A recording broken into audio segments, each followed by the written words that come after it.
This is the story of the emperor's three questions. Tolstoy did not know the emperor's name. One day it occurred to a certain emperor that if only he knew the answers to three questions, he would never stray in any matter. What is the best time to do a thing? Who are the most important people to work with? What is the most important thing to do at all times? The emperor issued a decree throughout his kingdom announcing that whoever could answer the questions would receive a great reward. Many who read the decree made their way to the palace at once, each person with a different answer. In reply to the first question, one person advised that the emperor make up a thorough time schedule, consecrating every hour, day, month, and year for certain tasks, and then follow the schedule to the letter. Only then could he hope to do every task at the right time. Another person replied that it was impossible to plan in advance and that the emperor should put all vain amusements aside and remain attentive to everything in order to know what to do at what time.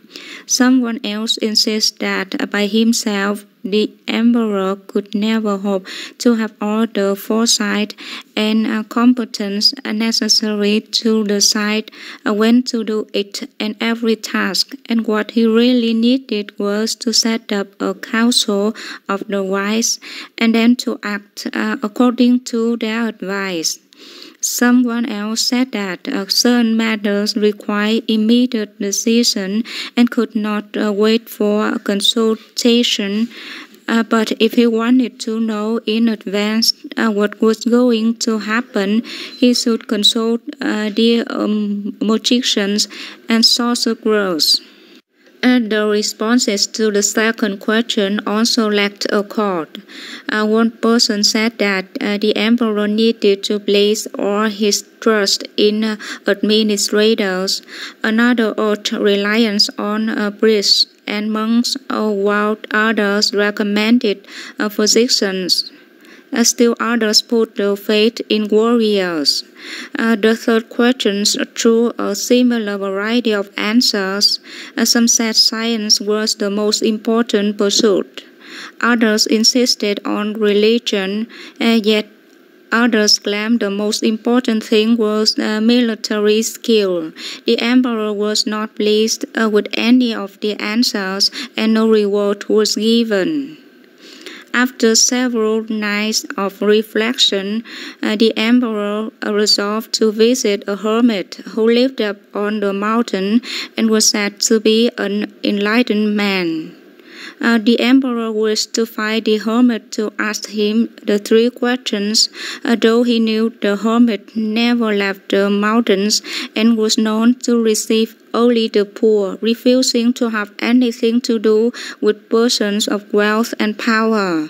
So the emperor disguised himself as a simple peasant and ordered his attendants to wait for him at the foot of the mountain while he climbed the slope alone to seek the hermit. Reaching the holy man's dwelling place, the emperor found the hermit digging a garden in front of his hut. When the hermit saw the stranger, he nodded his head in greeting and continued to dig. The laborer was obviously hot on him. He was an old man, and each time he thrust his spade into the ground to turn the earth, he heaved heavily. The emperor approached him and said, "I have come here to ask your help with three questions. When is the best time to do each thing? Who are the most important people to work with? What is the most important thing to do at all times?" The hermit listened attentively, but only patted the emperor on the shoulder and continued digging. The emperor said, "You must be tired. Here, let me give you a hand with that." The hermit thanked him, handed the emperor the spade, and then sat down on the ground to rest. After he had dug 2 rows, the emperor stopped and turned to the hermit and repeated his 3 questions. The hermit still did not answer, but instead stood up and pointed to the spade and said, "Why don't you rest now? I can take over again." But the emperor continued to dig. 1 hour passed, and then 2. Finally, the sun began to set behind the mountain. The emperor put out the spade and said to the hermit, "I came here to ask you if you could answer my 3 questions, but if you can't give me any answer, please let me know so that I can get on my way home." The hermit lifted his head and asked the emperor, "Do you hear someone running over there?" The emperor turned his head. They both saw a man with a long white beard emerge from the woods. He ran wildly, pressing his hands against a bloody wound in his stomach. The man ran toward the emperor before falling unconscious to the ground, where he lay groaning. Opening the man's clothing, the emperor and hermit saw that the man had received a deep gash. The emperor cleaned the wound thoroughly and then used his own shirt to bandage it. But the blood completely showed within minutes. He rinsed the shirt out and bandaged the wound a second time and continued to do so until the flow of blood had stopped. At last, the wounded man regained consciousness and asked for a drink of water. The emperor ran down to the stream and brought back a jug of fresh water. Meanwhile, the sun had disappeared and the night air had begun to turn cold. The hermit gave the emperor a hand in carrying the man into the hut, where they laid him down on the hermit's bed. The man closed his eyes and lay quietly. The emperor was worn out from a long day of climbing the mountain and digging the garden. Leaning against the doorway, he fell asleep. When he rose, the sun had already risen over the mountain. For a moment, he forgot where he was and what he had come here for.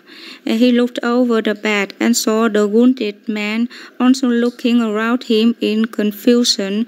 When he saw the emperor, he stared at him intently and then said in a faint whisper, "Please forgive me."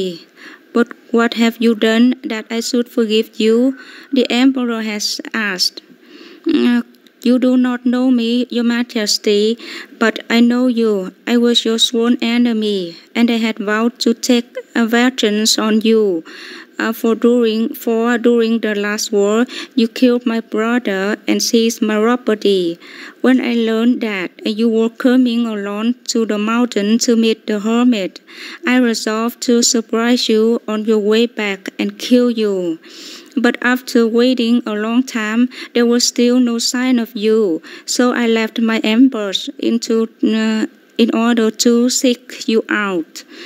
But instead of fighting you, I came across your attendants who recognized me, giving me this wound.